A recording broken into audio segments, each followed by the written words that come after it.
8 astuces minceurs que personne ne te dit. Tu veux perdre du poids sans galérer avec des régimes frustrants? Le problème, c'est qu'on te donne toujours les mêmes conseils. Mange moins, bouge plus. Sauf que si c'était aussi simple, tout le monde y arriverait. Aujourd'hui, je vais te révéler 8 astuces que personne ne te dit. Des stratégies efficaces, simples et surtout durables pour perdre du poids sans frustration et sans privation. Il y a même certaines de ces astuces qui vont peut-être te surprendre, alors reste bien jusqu'à la fin de la vidéo parce que la 6e et la 7e pourraient bien tout changer pour toi. L'astuce numéro 1, c'est d'arrêter de diaboliser certains aliments. On t'a dit d'arrêter les féculents, on t'a dit d'arrêter le pain, d'arrêter les pâtes, d'arrêter le chocolat, et bah c'est une grosse erreur. Parce qu'en fait, le fait d'interdire certains aliments va te créer de la privation, de la frustration, et ça, c'est ton ennemi parce que ça va t'empêcher de tenir sur le long terme. Si tu te sens trop privé, trop restreinte, il y a un moment où tu vas finir par craquer.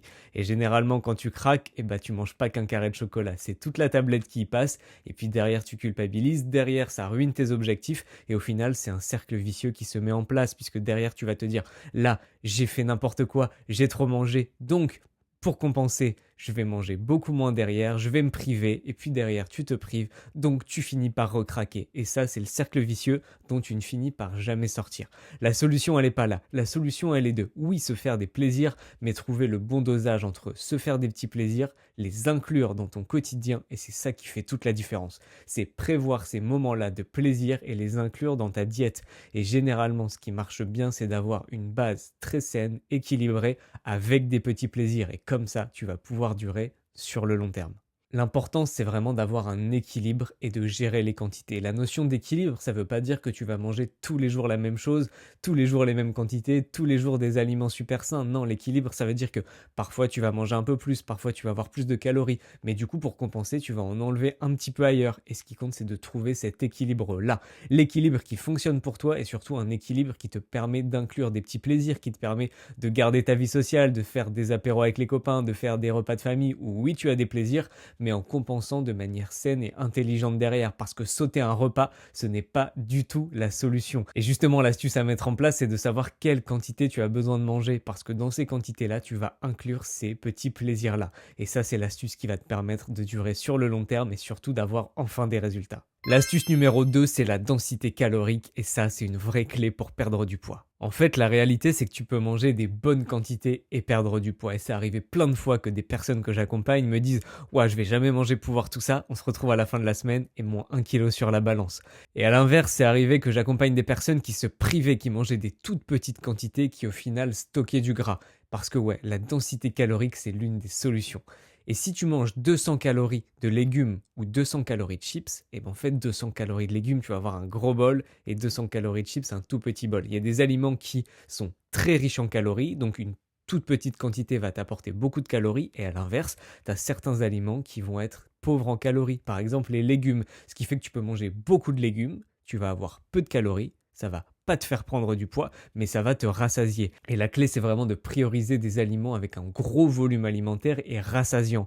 Et ça va faire la différence parce que si tu manges que des choses très transformées, très riches, très grasses, très sucrées, tu vas avoir un petit volume calorique, tu auras tout le temps faim. En plus, avec ça, tu vas avoir des pics de glycémie et des pics d'insuline qui seront élevés, ce qui va te créer des fringales constantes et tu ne vas jamais te sentir rassasié comme il faut. Donc vraiment, la clé, c'est de manger des choses avec un gros volume alimentaire. Pour ça, tu as tous les légumes, la salade, les concombres, les tomates, qui sont plutôt un fruit, les courgettes, les poivrons, les brocolis, les choux-fleurs, les champignons, ça, c'est un gros volume alimentaire. Les fruits également, tous les fruits de manière générale, tous les légumes de manière générale, les protéines maigres, le blanc de poulet, le poisson blanc, les œufs, même le tofu.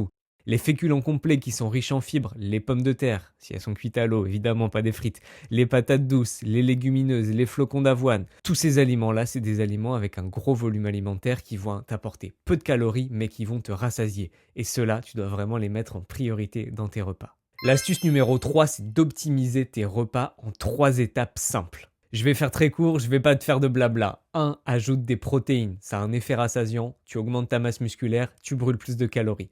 En 2, mets plus de fibres, ça va te caler et ça va réguler ta glycémie. En 3, ne supprime surtout pas les bonnes graisses, elles sont essentielles pour tes hormones.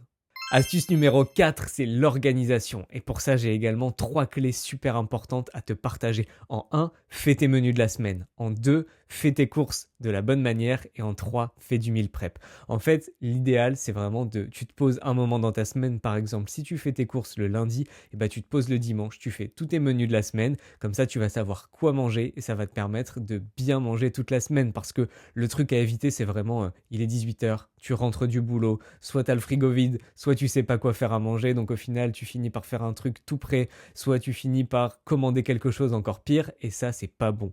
L'idéal c'est vraiment tu fais tes menus de la semaine, tu fais tes courses en conséquence et tu évites d'acheter des choses qui sortent trop de ta liste parce que si tu as des choses à grignoter, qu'est-ce qui va se passer? Eh ben tu vas les grignoter. Et si dans tes placards il n'y a pas des choses faciles à grignoter, eh ben déjà tu es sûr de ne pas être tenté. Et ça part de là, ça part de tes courses et tes courses ça part de ta liste de courses. Et ta liste de courses elle part de tes menus de la semaine. Et arrêtez de me sortir l'astuce de oui il y a des choses à grignoter mais c'est pas pour moi, c'est pour mes enfants. Donc en fait, pour les enfants, c'est normal de manger des choses qui ne sont pas saines. Bah non, t'as envie que tes enfants ils mangent des bonnes choses également. Et tu peux faire des goûters qui vont te durer quasiment toute la semaine, que tu peux préparer en moins de 15 minutes. Et ça vraiment, ça va être game changer pour toi, pour tes objectifs, pour ta santé et également celle de tes enfants.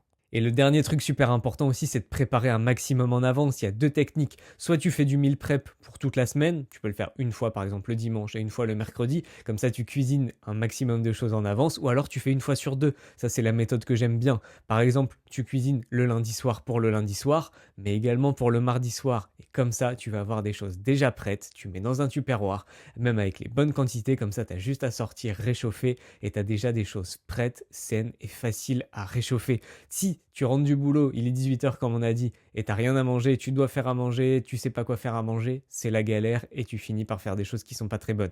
Alors que si t'as un tupperware avec des choses saines et qui sont déjà prêtes, et bah t'as quand même plus de chances de bien manger. Astuce numéro 5, c'est tes alliés cachés. Et ça, j'en parle tout le temps et j'arrêterai jamais d'en parler parce que c'est trop important, parce que c'est des choses qui sont beaucoup trop sous-estimées. C'est l'hydratation et le sommeil. Tu cherches la pilule magique, et ben elle existe, ça s'appelle bien dormir et boire suffisamment d'eau. En fait, le manque de sommeil, ça va te créer plus d'envie sucrée. Tes hormones, elles vont être complètement en berne, tu vas avoir plus envie de manger sucré, tu vas avoir envie de manger plus de quantité et tu vas moins ressentir la satiété. Donc si tu dors mal, ça va être très compliqué de perdre du poids. Et c'est vraiment d'avoir 7-8 heures de sommeil réparateur par nuit. Et pour ça, tu peux mettre des choses en place. Déjà, avoir une activité physique, ça va t'aider à mieux dormir. Te lever et te coucher aux mêmes heures et essayer d'avoir une routine du soir qui va être propice à l'endormissement, limiter les écrans, faire une activité relaxante, ça va t'aider. Et l'hydratation, c'est super important parce que si tu es déshydraté, tu vas avoir plus envie de grignoter, plus envie de manger. Et le fait de boire suffisamment, à l'inverse, ça va soutenir ton métabolisme, le faire fonctionner à plein régime et t'aider à brûler plus de gras. L'astuce numéro 6, j'en parle tout le temps également, mais je suis encore obligé de t'en parler, c'est augmente ton métabolisme avec une bonne activité physique. Pour ça, tu peux faire 2 choses. Tu peux même en faire 3.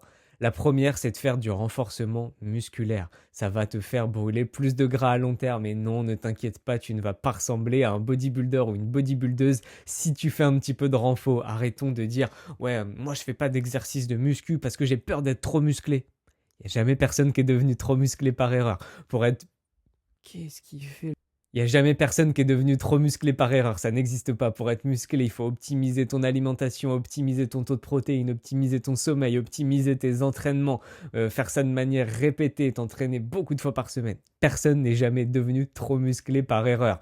Tout ce que ça va faire, c'est que ça va augmenter ta masse musculaire. Le fait de faire du renfort, ça va augmenter ta masse musculaire. Tu vas vieillir dans des meilleures conditions, tu vas avoir un meilleur physique, tu vas brûler plus de gras et tu vas perdre du poids. Le renfort, ça va faire ça. Donc je te conseille de faire en 1 du renforcement musculaire. En 2, ce que tu peux faire, c'est du cardio à bonne intensité, plutôt des séances courtes, efficaces qui vont te faire brûler du gras. Et en 3, c'est bouger un maximum dans la journée, faire du ménage en te donnant à fond, faire un maximum de pas, aller marcher, et ça va vraiment t'aider à brûler plus de calories. L'astuce numéro 7, et celle-là, elle peut clairement tout changer, c'est la psychologie du poids. Le plus gros blocage aujourd'hui, c'est toi, c'est ce que tu as dans la tête. Et vraiment, ce que j'ai envie de te dire, c'est stop le tout ou rien. Quand tu craques, tu te dis, bon bah allez, foutu pour foutu, j'ai craqué, je mange n'importe quoi. Et puis tu dis, c'est pas grave, lundi, je m'y remettrai à fond. Et lundi, tu te mets trop de choses en tête. T'optimises ton alimentation, t'optimises le sport, t'optimises le taux de protéines, tu supprimes tous les aliments. En fait, c'est trop d'un coup. Il faut arrêter de passer de tout à rien. Ce qu'il faut, c'est oui, mettre en place des choses, mais les mettre en place progressivement. Là, dans cette vidéo, je t'ai donné 8 astuces. Enfin, pour l'instant, je t'en ai donné que 7, mais la 8e arrive juste après. Ne te dis pas, allez, boum, dès demain, je mets les 8 astuces en place. Ce serait génial et bravo à toi si tu fonctionnes comme ça, mais il y a peu de chances que tu le tiennes sur le long terme. Peut-être que tu peux te dire, ok, à partir de demain, j'en mets une ou deux en place. La semaine prochaine, j'en mettrai une nouvelle. La semaine d'après, encore une autre. Et ça veut dire qu'au bout de 8 semaines, tu auras mis 8 super habitudes qui vont avoir un super impact sur toi. Donc mets les choses en place progressivement et arrête de vouloir faire tout ou rien. C'est-à-dire te dire, dès que tu as un craquage, allez, c'est pas grave, je lâche les chevaux, j'ai mangé 2 carrés de chocolat, bah tant pis, je mange la tablette, j'ai mangé la tablette, et bah tant pis, le lendemain, j'en mange une autre. Non. Ça, c'est vraiment le pire truc à faire. Et pareil, te dire, ok, à partir de lundi, j'arrête tout, je mange plus jamais de chocolat. Bah non, c'est pas comme ça que ça marche, comme ça tu ne tiendras jamais sur le long terme. Ce qu'il faut vraiment retenir, c'est que la perte de poids, c'est des efforts qui se cumulent sur le long terme. Faire une bonne semaine, c'est super. En faire 2, c'est génial. Mais si tu t'arrêtes, ça aura servi à rien. Alors que si tu fais une semaine un peu moyenne, puis une un peu meilleure, puis une encore un peu meilleure, puis encore meilleure, et que tu gardes ça sur le long terme, et bah tu auras beaucoup plus d'impact. Ne te dis pas, ok, à partir de la semaine prochaine, je fais 5 séances par semaine, parce que tu vas tenir ça un mois, puis t'en feras plus jamais.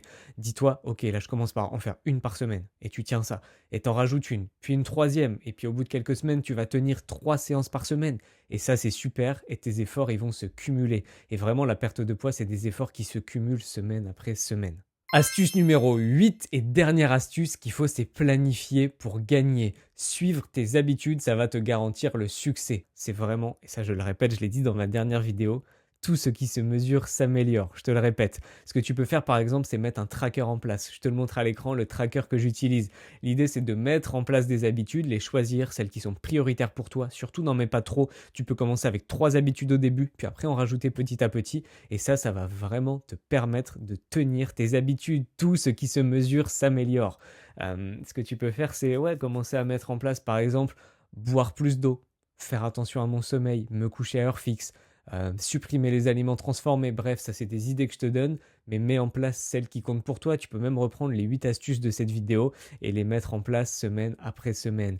Et juste le fait de cocher des petites cases jour après jour, ça va te motiver à continuer et te motiver à tenir ces habitudes-là. Et vraiment, la clé de la perte de poids, c'est la régularité. Chaque petit pas compte, chaque action que tu mets en place va engendrer des résultats. Et si tu les mets sur le long terme, ce résultat, il va grandir de semaine en semaine. Pour terminer cette vidéo, on a vu ensemble les 8 astuces et dis-moi en commentaire quelle astuce toi tu vas commencer à mettre en place. Si tu as besoin d'aide pour aller plus loin, pour mettre les choses en place de manière personnalisée, et si tu as besoin d'aide, de motivation, d'être poussé pour passer à l'action, tu peux réserver ton appel offert avec moi. C'est un appel qui est 100% gratuit dans lequel on va voir en détail tes objectifs et comment je peux t'aider à les atteindre. N'hésite pas à réserver cet appel, c'est gratuit et ça ne t'engage à rien du tout. Si cette vidéo t'a plu ou si elle t'a aidé ou si elle va t'aider, pense à la liker et pense à t'abonner. Je te dis à la semaine prochaine pour une prochaine vidéo et n'oublie pas, chaque petit pas te rapproche de tes objectifs. Je te dis à très vite.